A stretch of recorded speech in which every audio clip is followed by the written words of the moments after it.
Research effectively has revealed that companies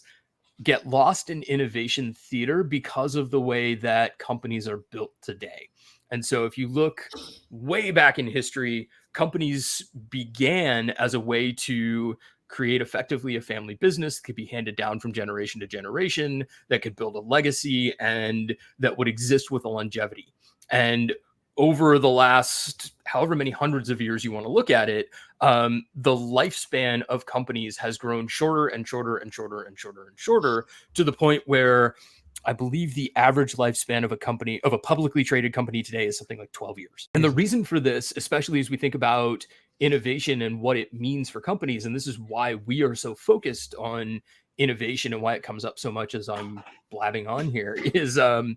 if you look at the metrics that established companies use to track how their business is doing, those metrics are all aligned to near-term growth, to creation of shareholder value, to conservation of capital and growth of capital holdings, and are focused on creating efficiency and mitigating risk.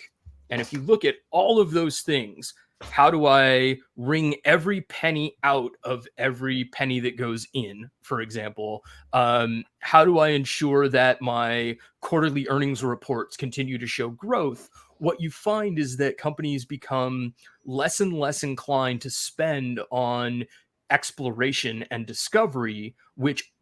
generally then leads to innovation. And so what you find is a tug of war between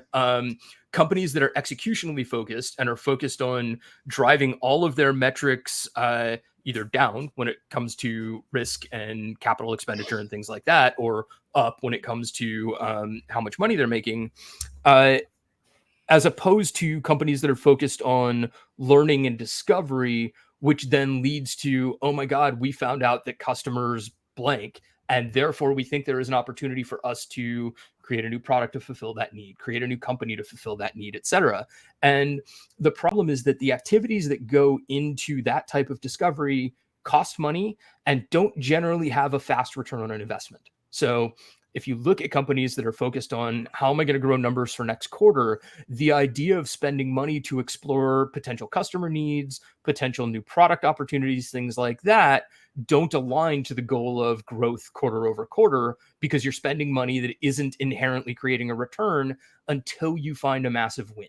And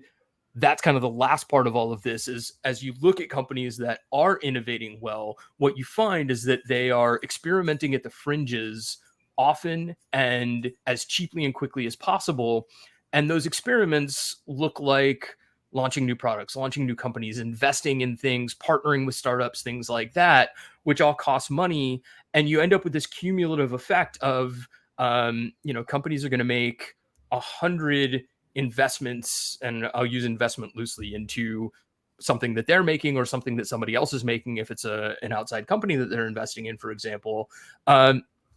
And maybe one or two of those investments are going to pay off, and 98 of them are going to fail and show no return. And that's a really hard thing to convince a CFO of accepting. We want to invest in 100 things, and one or two of them are going to see a return. Your CFO is going to look at you and go, yeah, no, you're insane. But if you look at the level of return that those one or two things bring into the company, much like you look at the returns that successful startups, for example,